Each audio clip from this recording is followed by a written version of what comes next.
Hi, it's Gil Robles, and I'm going ahead and starting a new sketch painting. I'm just playing around with the watercolor, and I do this often. It doesn't always result in a video or finished painting, but I like to do a lot of these like quick sketches, give me an opportunity to play with the digital medium.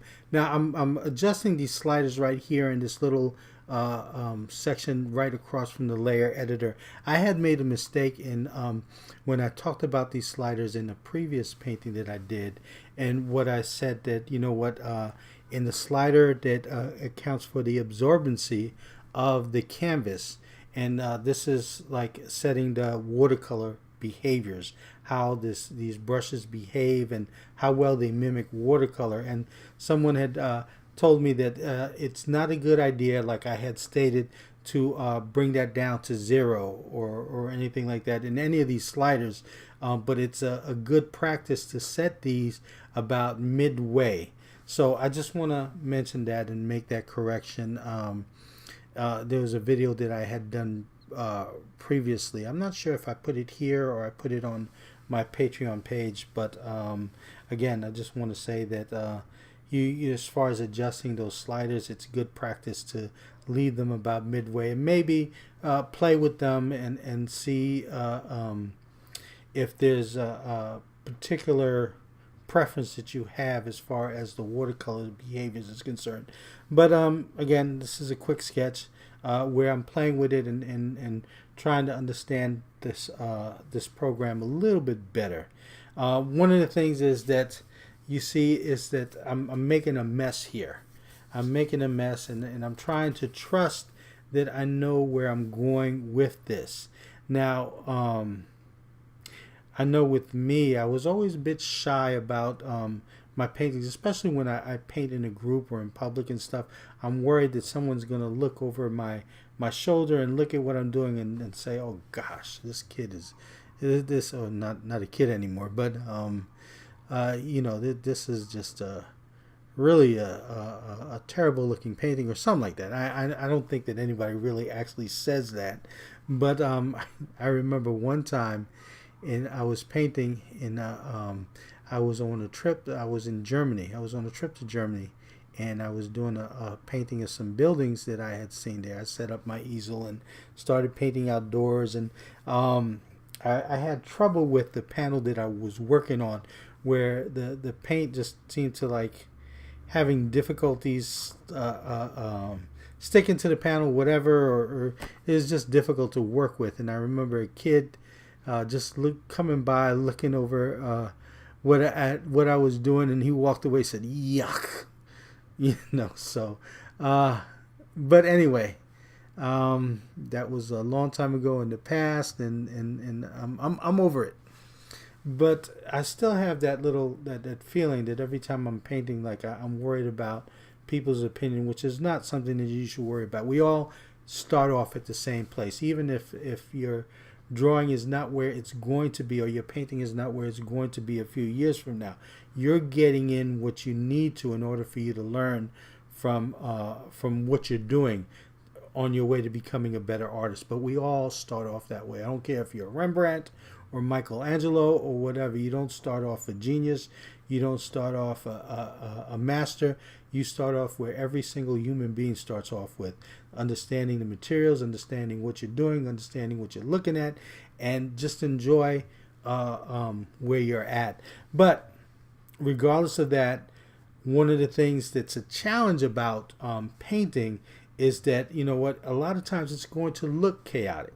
A lot of times you're just thinking about what you need to do, and it's all right for you to make mistakes as long as you're doing them not as deliberate mistakes, but you're deliberately approaching, you're deliberately trying to solve the problem, and you might make mistakes along the way, and you can learn from your mistakes.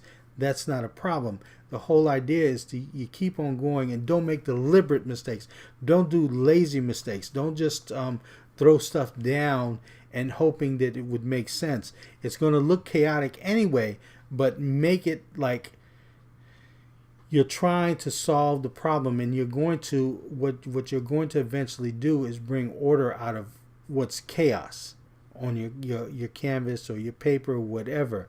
So you try to just make the best guesses that you can make the corrections as you go along, because that's what painting is. Painting is a bunch of, when you start out, it's a bunch of guesses, and as you go along, it's a series of corrections to correct whatever areas that you need to in order to make a convincing image. So if it looks chaotic, hey, you just join every other painter who works in any medium, whatever. I remember reading Norman Rockwell describing his approach to painting, and saying that there's a point in the painting where what it looks like, and what he calls it, is the "oh my God, it's awful" stage. And you just have to work through it. It might be a little deflating. It might be a little bit of a challenge because you think that it's going to wind up to nothing. But, you work through it, because there's a point where you do throw down a lot of paint. You do get your painting to a certain area, but you do realize that you have to realize that you made your guesses, you put some things down, and then you have to make whatever subtle or major changes you need to in order to correct your painting. But the thing is that the more deliberate and the more precise you are in the beginning, the more easier your painting is going to be towards the end, because the less you're going to have to change. So try and really think, especially in the beginning when you start your painting. One of the things that my instructor used to suggest is that, before you start your painting, sit on your hands and think about what you're going to do. Think about what your approach is going to be. Think about where you're going to set your painting onto the canvas. And then what he was talking about was when we painted in class, we were painting from a model. It was a high school. I went to the High School of Art and Design, so we were painting from a model who sat down and posed in front of us. And it was a clothed model. We were high school students, and actually it was another student who volunteered, and they would pose for about 20 minutes or whatever, like 45 minutes, whatever that period was. Sometimes the teacher would sit down and pose, and we would draw and paint from that, from the model. So that, and then he said, what you're doing is sit on your hands, think about what you're observing, and think about what you want to do before you start. It's a very, very thoughtful thing. It's not just guts and feelings and throwing paint. It's like thinking your way through what it is that you're doing. So, and then, while you're doing that, you're going to make mistakes. But the thing about it is that at the beginning, like I said, it's guesswork. And he told this story a long time ago, actually, because high school was a long time ago. But he said that he talked about reading about this illustrator. Now, it was long ago. I don't remember which illustrator it was, but he went to his art director. He finished an assignment, and the art director wasn't happy with the assignment. And he let the illustrator know, maybe you need to do this over again. So the illustrator went, did the job over again, came back. Art director still wasn't happy. So as they discussed the painting, the art director said, well, you know what, maybe you need to continually do it over again till you feel like you get it right. And the illustrator was like a little bit flustered. He said, well, how many times do I have to do it over again? Well, I would say like 7, the art director said. So he left, stormed out of the office, was upset. The art director caught up to him and explained to him that, look, you have great potential. Your work is great. However, you know what? I really feel like you need to listen to this. The more you put into it, the more you do it over, the better it will get. And he took it, the advice, not easily, but he took it. He went ahead, and then he realized at the experience that he had is that, doing it over and over again, he found ways of improving the painting.